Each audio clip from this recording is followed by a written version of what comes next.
Welcome to Ask For It, a podcast about owning your career, from interviews to promotions and everything in between. Hosted by Amit Trivedi, ex-Salesforce and founder of High Performa.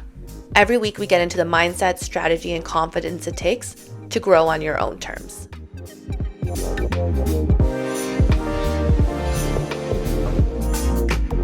This is a story behind a huge sale that I closed, like multi-million-dollar sale. And this is how I did it. Okay, so essentially I was selling a large product for a really large company, large tech company. I'm sure a lot of you guys do know about this company, so we're not gonna say names.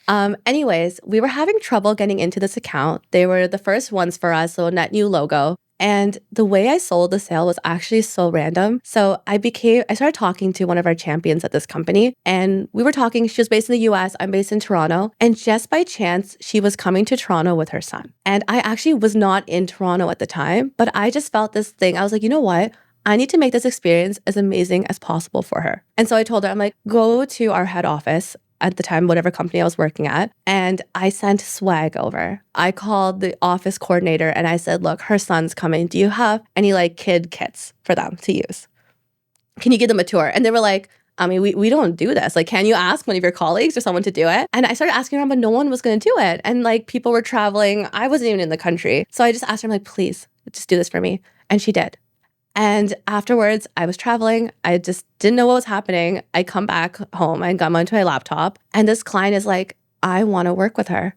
And she ended up holding back a larger deal than my deal with this company because she refused to sign unless I gave her a proposal. And so it was crazy work. We had to work all night to get the proposals in, all the numbers in. But she bought into me as a seller. And I think the way I did it was that I just really understood who she was as a person.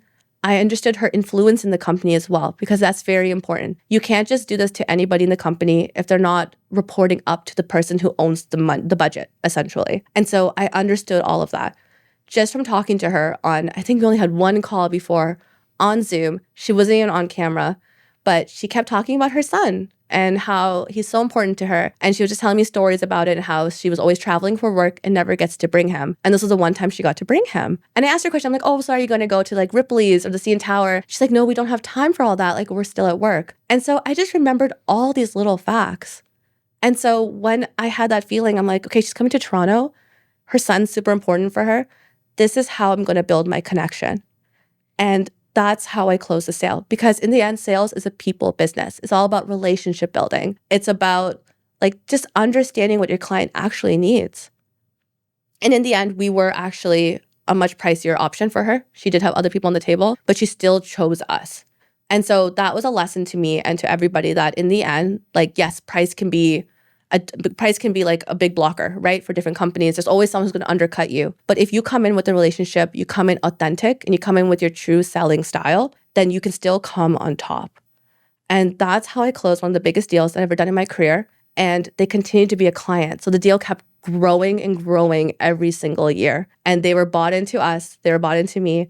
And that's how you keep the relationship going. And one last advice I'll give, don't drop the relationship after you close the sale. Keep it going, because you don't know how much more business you'll get out of them over the years. So until next time, don't forget to keep asking for it.